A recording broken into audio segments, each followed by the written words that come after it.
best way para mahinto ang pag-ignore niya sa'yo.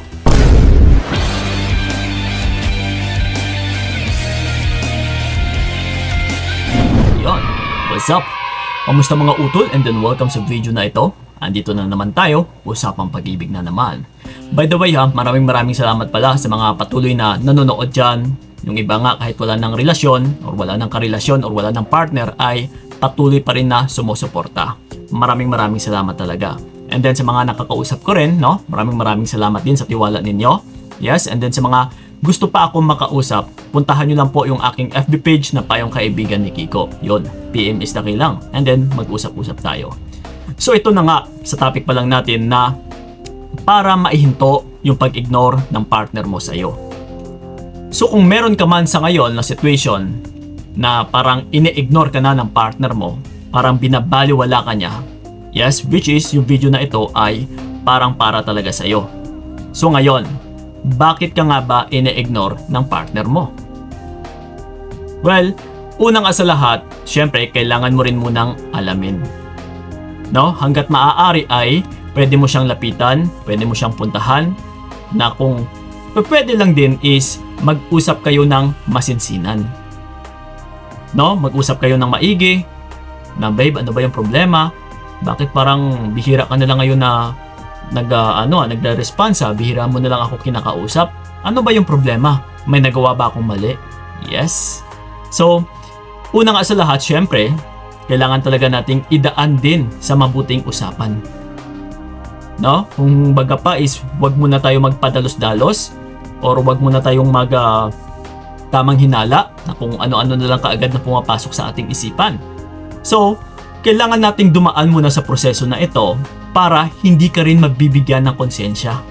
Para kahit paano ay sinubukan mo muna siyang kausapin. Para malaman kung may pagkukulang ka rin nga ba. Kung may pagkakamali ka rin nga ba. So ngayon, kung hindi pa rin niya sinasabi or sinasagot kung ano man yung meron, kasi kung minsan is yung iba talaga ay nawawala ng oras kapag hindi naman talaga sila interesado sa'yo.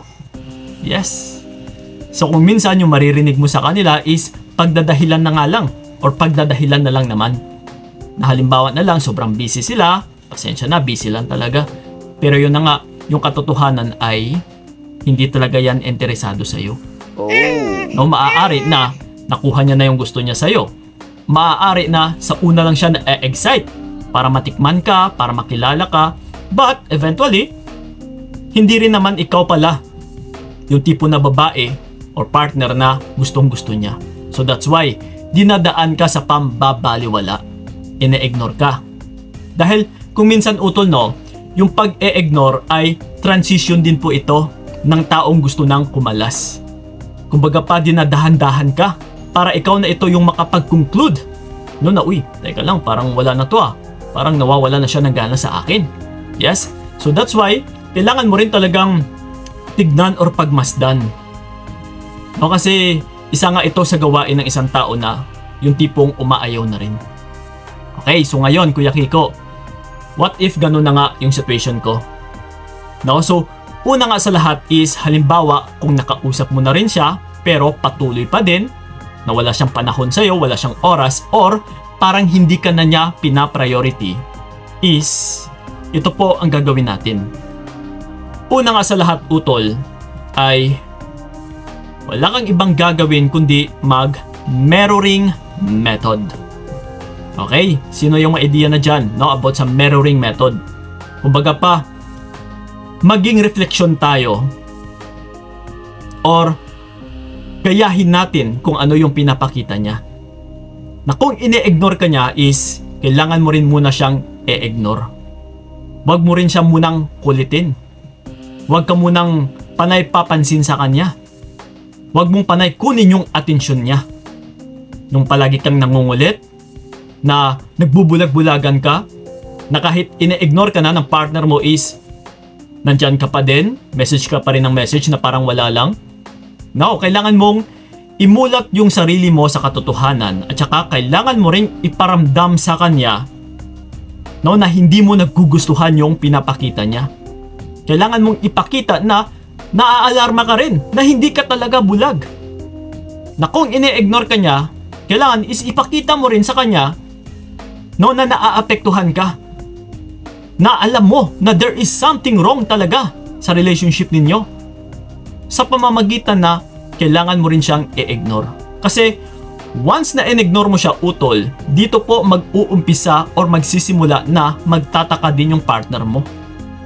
Na kung dati, na kung yung nakasanayan ninyo, na yung nakasanayan niya din is nandiyan ka pa rin, na kahit binabaliwala ka na, no? Na message ka pa rin ng message, tawag ka pa rin ng tawag sa kanya, but this time, kapag napansin niya na, uy, teka lang, bakit isang araw or buong araw na, hindi na siya nagme-message ah. Kahapon is habol pa to ng habol sa akin eh. And, please lang utol, huwag na huwag po kayong magpaalam. Kasi yung iba nga po dyan is, bago sila maglalaho or bago sila mag-e-ignore, ay ito po yung ginagawa. Nagpapaalam pa. Okay babe, sige, bigyan mo na kita ng panahon. So, bigyan kita ng space, no, na makapag-isip-isip muna.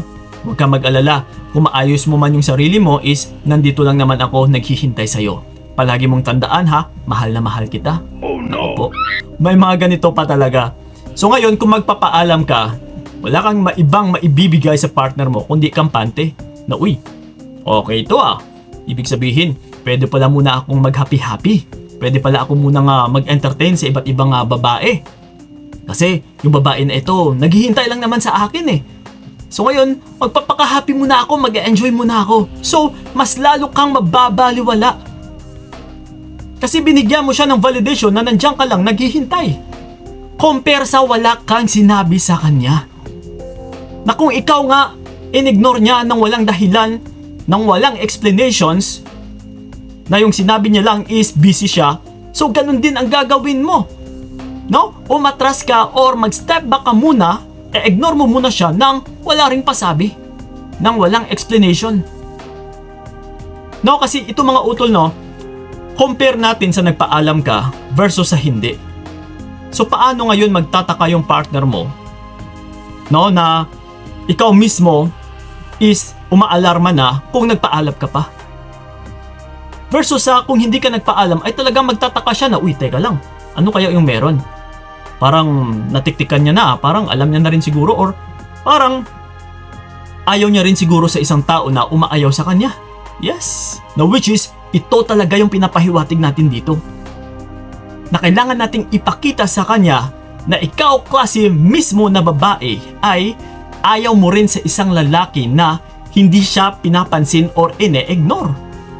Kumbaga pa, okay, kung ayaw mo sa akin, ayaw ko rin sa'yo. Ganon lang yun. Diyan natin mabibigyan ng respeto yung sarili mo.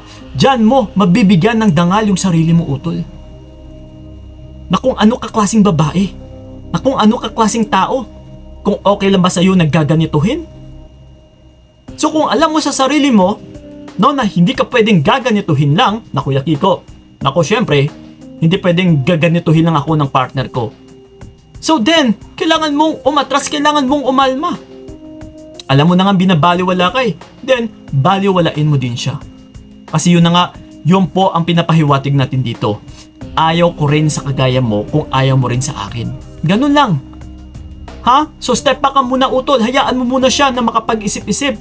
Binibigyan natin siya ng space, pero hindi mo kailangan sabihin sa kanya na bibigyan kita ng space. Yes, nandito lang ako naghihintay. No! Kundi binibigyan natin siya ng space, no, ng palihim, nang wala kang sinasabi. Hayaan mo muna siya. Mag-aliw-aliw muna siya. I-consider muna natin na parang hindi muna kayo magkarelasyon. Na kung dati nga nagagawa niya naman lahat-lahat dahil hindi pa kayo magkarelasyon, then ganun muna ang isa-isip mo. Okay, isa-isip ko na lang na parang hindi tayo magkarelasyon sa ngayon para walang reklamo. No? Para hindi ka masaktan, para walang selos. Hayaan mo muna siya. Tapusin mo muna yung relationship ninyo. Para kung someday magpaparamdaman siya, babalik man siya, at least nakapaghanda ka.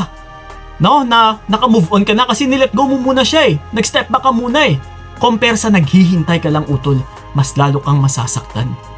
Para kung sakali man na hindi man siya magpaparamdam talaga, ay at least naka-move on ka na. Pero kung babalik man siya, pero ito nga lang, no, once na babalik man siya, okay pa rin ba sa'yo na naging option ka lang? naging last option ka lang, nagiging spare tire ka lang, no? Nagiging reserbang gulong ka lang, na uy, wala na akong option eh. Ito na lang yung natitira kong gulong, so gagamitin ko nga. So parang ganito yung magiging papel mo dito. Okay lang ba sa'yo yun? So if I were you, Utol, kung babalik man siya sa'yo, no? Na babe, andito na ako, okay na ako, naayos ko na yung lahat-lahat. If I were you, i-dump mo na rin. Ha? So yun na po mga Utol, para mahinto yung pambabaliwala nila sa inyo, pambabaliwala niya sa'yo is mag-mirroring method ka. Gayahin mo kung ano yung ginagawa niya. Okay? Maraming salamat. So ingat kayo. By the way, yun na nga, sa mga gusto akong makausap, PM nyo lang ako sa aking FB page. And then, sa may mga katanungan man dyan, comment nyo lang dyan sa ilalim, lalong-lalo na sa YouTube channel namin dahil dyan po kami sumasagot. Maraming salamat ha. So ingat kayo. God bless and babush! Hanggang dito na lamang kung nakayanan ko, nakawangan kung naranasan ko, bibitawan para malaman mo ang sayang na pinaglaban ko para lamang